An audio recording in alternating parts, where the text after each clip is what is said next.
જૂનાગઢ જિલ્લાના માળિયાહાટીના પીખોર ગામની અંદર રસ્તાના દબાણ મુદ્દે કરવામાં આવેલી અરજદારની અરજીને જાણે કે અધિકારીઓ ઘોડીને પી ગયા।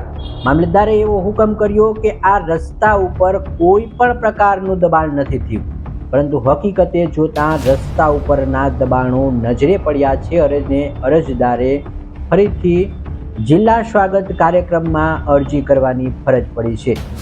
મામલતદારે કરેલી તપાસની અંદર અરજદારોના આ દબાણો મામલતદારશ્રીને કેમ નહીં દેખાયા હોય?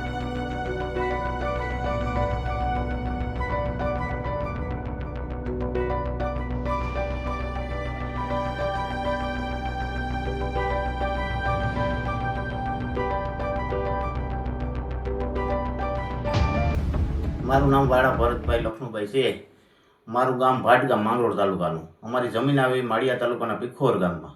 ત્યાં અમારે રસ્તાના પ્રોબ્લેમની અમે જિલ્લા સ્વાગતમાં અરજી કરેલી હતી। એ અરજીમાં કલેક્ટર સાહેબે એવું કીધું હતું કે મામલતદાર કોર્ટ એકની કેસ તમે અકાવો રસ્તા બાબતનો। તો એ કેસ અમે અકાવ્યો તો એમાં મામલતદાર સાહેબે એવો જવાબ આપ્યો કે અસત મંજૂર કરીને એવો જવાબ આપ્યો કે જારી જાખલાન જે નડતરરૂપ છે પાણા લાકડા પથ્થરોને એ બધું હટી જાય, પણ તે પછી કોઈ પણ વસ્તુ હટી નહીં।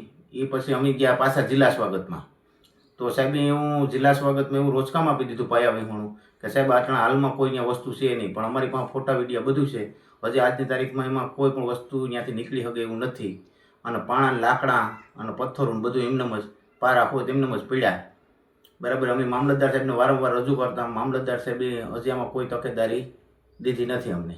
બરાબર ને અમારે અટાણે પાક તૈયાર થઈ ગયો, કોઈ વસ્તુ ત્યાંથી નીકળે જ નથી। પાહા મોટું વહેણ છે પાણીનું, 20 થી 25 ફૂટ ઊંડું। બરાબર, એ બાબતથી અમે જિલ્લા સ્વાગતમાં જતા એ મામલતદાર સાહેબને રજૂઆત કરતા એ મામલતદાર સાહેબે કોઈ કાર્યવાહી આ બાબતને અમને સંતોષકારક કોઈ જવાબ નથી આપ્યો। એટલે આ બાબતને તાત્કાલિક કરવા આપ સાહેબને નમ્ર વિનંતી। ગુજરાતભરના તાજા સમાચાર મેળવવા માટે અમારી ગુજરાત નેશનલ ટીવી ન્યૂઝને સબસ્ક્રાઇબ કરો, બેલ આઇકોન પર ક્લિક કરો।